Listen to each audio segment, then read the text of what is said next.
nida katruk hate karatro buke bercepatlah kalian buah putih cukup mulus ipegah lidia perit lagi buah putih pula kecok kesimpulan cara di puji pegah bangai pakai legend.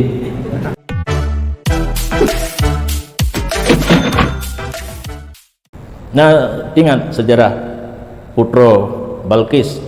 dengan Nabi Sulaiman. Nabi Sulaiman ingin dibuktikan putra Balqisnya jarang dan gaki kan lagi gaki kuda. Karena jin aprit kapan yang juga pakai.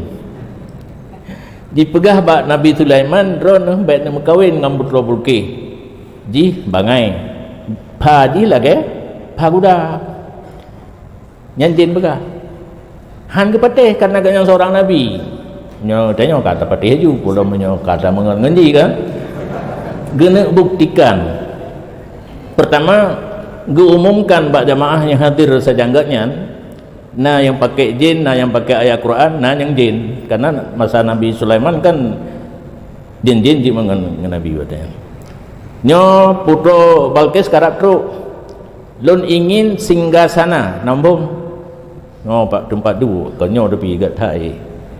singgah sana putra Balqis betruk siklap kena laju kuno yu ubah ukiran gerobah baju ukiran bau tuh hendak dan gena tanya nyo lagi nyan adakah menyajawabnya bangai kalau go ubah ijawabkan pih bangai karena asli cuma dirubah ukiran so sanggup tunyo jaro pun raja jin aprit lun sanggup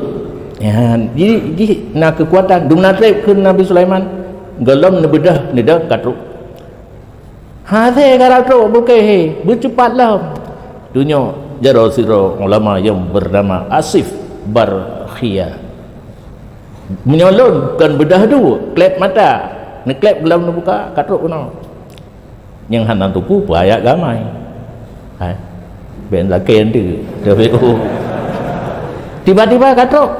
secepat kilatnya ini di sini pertanda bahwa kekuatan ilmu ulama itu lebih besar daripada kekuatan ilmu jin aprit lu kena dirubah betul kengkah nak ahli pun furnitur pun ada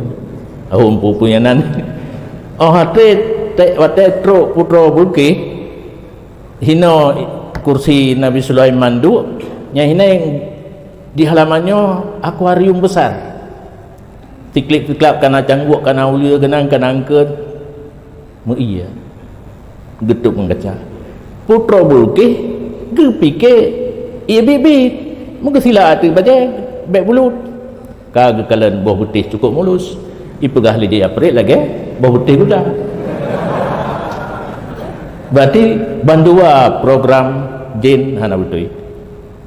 bahkan di ingin legend Nabi Sulaiman jangan kawin kalau kawin dia punya anak sama dengan ayah biasanya jadi nabi jadi nabi apritnya di bawah kekuasaan nabi katanya hai tim ini ingin merdeka anak masih yang ketiga ada Asif Barkhia dengan kekuatan yang diperoleh jin afrit kagelangkah haju Balqis kenan sehingga sanaganya kan kayak duduk enak getanya hakadha arsyuki atakah nyo laganya hang jawabnya hang jawabkan gena kenya na perubahan mecut hata gerobah buno gena kan 100% yakin genya cak tak ganyan kibang kengken ka annahu lagi hu ka annahu thang-thangnya jawaban Nabi Sulaiman gecok kesimpulan cara di puji pegah bangai pakai legend munyo bangai kan ada kala nyo tapi kengan yang dijawab ka annahu huwa seolah-olah iya thang-thang nyo bahasa je